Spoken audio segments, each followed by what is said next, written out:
Company کی طرف سے فری انشورنس کا حکم۔ محمد عمر ساجد کراچی سے پوچھتے ہیں، میں کمپنی میں جاب کرتا ہوں، وہاں مجھے میڈیکل انشورنس دی جاتی ہے، اس انشورنس کے لیے مجھ سے کوئی فیس یا پیسے نہیں لیے جاتے بلکہ وہ کمپنی کی طرف سے ایک فیسلٹی ہوتی ہے، کیا اس کا استعمال میرے لیے جائز ہے؟ انشورنس کی ایک قسم یہ ہوتی ہے، یعنی ایک طریقہ یہ ہوتا ہے کہ آپ کی کمپنی نہ تو آپ کی تنخواہ سے پیسے کاٹ رہی ہے، نہ آپ کی طرف سے وکیل بن کے وہ انشورنس کمپنی سے آپ کے اور انشورنس کمپنی کے درمیان کوئی ایگریمنٹ کروا رہی ہے، ایسا کچھ نہیں ہوتا، بلکہ کمپنی نے آپ کو ایک سہولت دی ہوئی ہے کہ آپ جب بیمار ہوں تو فلاں جگہ سے اپنا علاج کروا لیں، ٹھیک ہے نا، اور بل جو ہے وہ بل ہم پے کر دیں گے۔ تو یہاں جو معاملہ ہے نا، بعض علماء اس طریقے کو امپلائی کے لیے جائز کہتے ہیں۔ آپ کی کمپنی کے لیے انشورنس کمپنی سے ایگریمنٹ تو بہرحال حرام ہے، ناجائز ہے، آپ کی کمپنی کو تو گناہ ہوگا، یعنی اس کے جو شرکاء اور ڈائریکٹر حضرات ہیں ان کو تو گناہ ہوگا،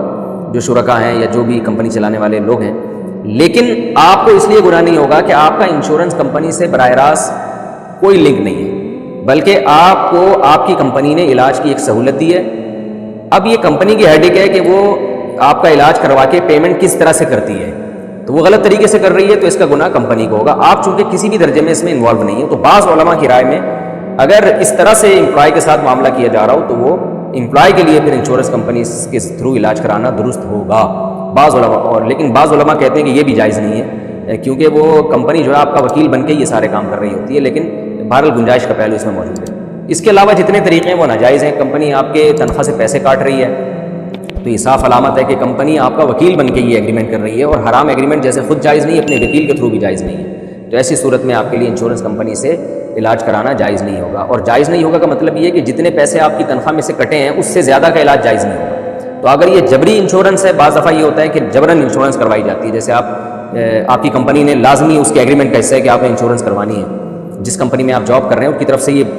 یعنی یہ لازمی ہے، یا آپ کسی کنٹری میں جاتے ہیں وہاں لازمی ہے کہ آپ کو انشورڈ ہونا ہے، تو جہاں انشورنس کروانا لازمی حصہ ہو وہاں پھر انشورنس آپ کروائیں، لیکن علاج میں یہ کریں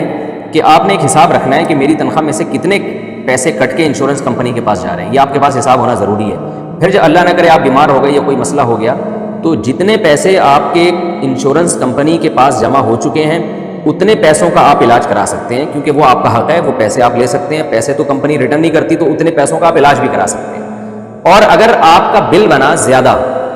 آپ کے انشورنس کمپنی میں ایک لاکھ روپے فار ایگزامپل جمع ہو چکے ہیں، آپ کے جو علاج پہ خرچہ آیا، جو رسیدیں بنی ہیں وہ 1.5 لاکھ ہیں، تو آپ نے یہ دیکھنا ہے کہ میں نے علاج 1.5 لاکھ کا کر لیا اور جمع میرے 1 لاکھ ہوئے ہیں، تو کوئی بات نہیں، تنخواہ سے تو آپ کے ہر مہینے پیسے کٹ رہے ہیں، تو جب وہ اگلے 50,000 آپ کی تنخواہ سے کٹ کے انشورنس کمپنی کے بیلنس میں چلے جائیں گے تو وہ پھر بھی آپ کے لیے جائز ہو جائے گا۔ یعنی آپ نے یعنی خلاصہ یہ نکلا کہ آپ صرف اتنا فائدہ اٹھا سکتے ہیں انشورنس کمپنی سے جتنی قسطیں آپ جمع ابھی کرا چکے ہیں یا فیوچر میں کروائیں گے، اس سے زیادہ کا آپ فائدہ نہیں اٹھا سکتے۔ یہ ہے خلاصہ میری بحث کا۔ اب آپ نے اس کو ایڈجسٹ خود ہی اخپل طریقے سے کرنا ہے، جسے پشتو میں کہتے ہیں نا، اخپل طریقے سے ایڈجسٹ کرنا ہے۔ حلال اتنا علاج ہے جتنے پیسے آپ انشورنس کمپنی کو آپ نے دیے ہیں یا فیوچر میں دیں گے، اس سے جو اضافی آپ علاج کریں گے تو وہ پیسے آپ کے لیے جائز نہیں ہوں گے، اس کا صدقہ آپ پر لازم ہوگا۔